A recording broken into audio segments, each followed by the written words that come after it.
And to be honest with you, I never really thought about those before, but some characters really stay with you, unbeknownst, to me. I mean, and it's just something that, that's a much longer conversation. It will sound like I'll be doing like some sort of spiritual TED Talk with you guys, which I don't want to get into, but I do think that meditation and self-reflection, all of that stuff really, really, really comes in handy.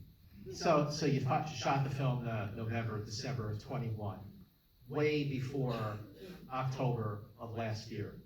And here we are at a time in America where anti-Semitism has gone way, way up. And could this movie would have been timely and relevant any day, but now it's essential. I mean, it's just a great movie, period. But the story, the time setting, it just feels like, boy, we need this movie, big time.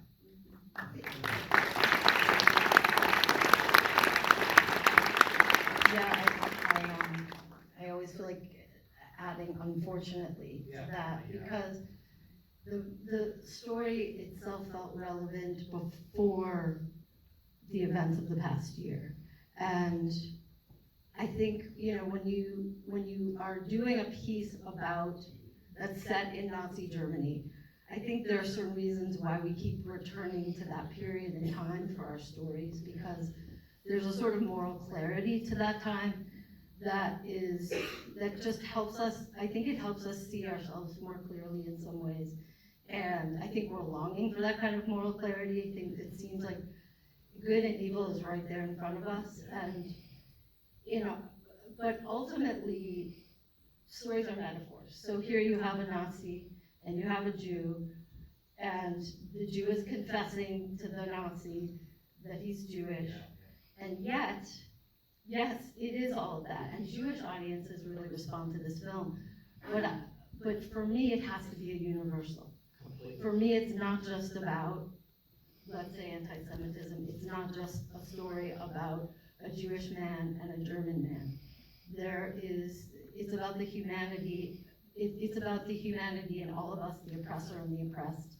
And I think we can substitute many, unfortunately, tragically different.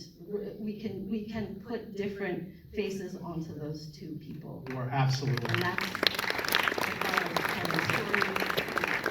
What is your take on that, Jeremy? Yeah, I mean, it couldn't be more timely when I read it initially, and the moment where Fugler, Robert Carlyle, after I confess, says, "Nice to meet you." After having this chemistry, I thought that was the best example of the absurdity of anti-Semitism or racism or whatever, that you could actually really connect with someone and then find that out, and then they're dead to you. The absurdity of that. And I thought if we could pull that off, we could be on to something. And so that scene was looming to me. And Carlyle is just so brilliant. God, my God. Robert Carlyle, right? I mean, I didn't even know that was him until I looked it up afterwards, and it's, on IMDb, Robert Carlyle. It's the picture of him from like Full Monty, and I'm like, that's Robert Carlyle. But amazing performance, and you're right, you do have amazing chemistry with him.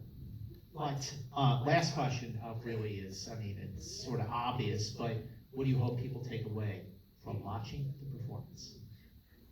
I really want them to take away what they take away. I feel like it's especially, like, I actually get a little even uncomfortable talking to audiences after seeing the film, because I feel like this film has to ideally speak to them.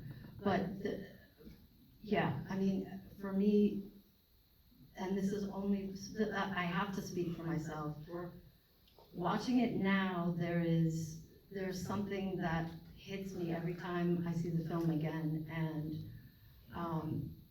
the idea of never again is so vital and has been such a vital two words that we've said as Jews over the years, and I think it has to apply to everyone. they never again have to be remembered. Take us out, Jeremy. Well, before I do that, do you guys have any questions? Should we open it up to you guys, or have you had enough? If you've had enough of us, I would agree with you. Anybody has a question?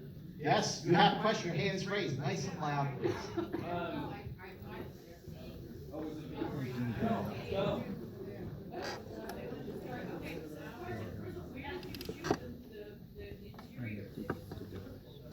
Bratislava, Slovakia. Everything was shot in this beautiful little gem of a city, Bratislava. Thank you. Yes, GVN. GVN releasing. Yes. And we they're also here. want to It'll thank be nice them to and thank Gino Taylor because they've taken a chance on our little film. This Yes. movie opens wide on November 24th, and opens, December. it opens in LA in December, like in a few weeks. Yes. December 27th. I'll meet you guys there. We'll all watch it again together. And then next year in Jerusalem. Before we go, before we go, one thing that's really, really important. Now that, again, I started the conversation with this, I'm gonna say it again. So, how do you spread the word about a movie these days? You go on social media. So now that you've seen the performance, go on social media. Go on Facebook, go on TikTok, go on Instagram. You in the back, if you're still using X, knock yourself out. Let's spread the word about the performance. Thank you. Thank you guys so much. Thanks for great audience.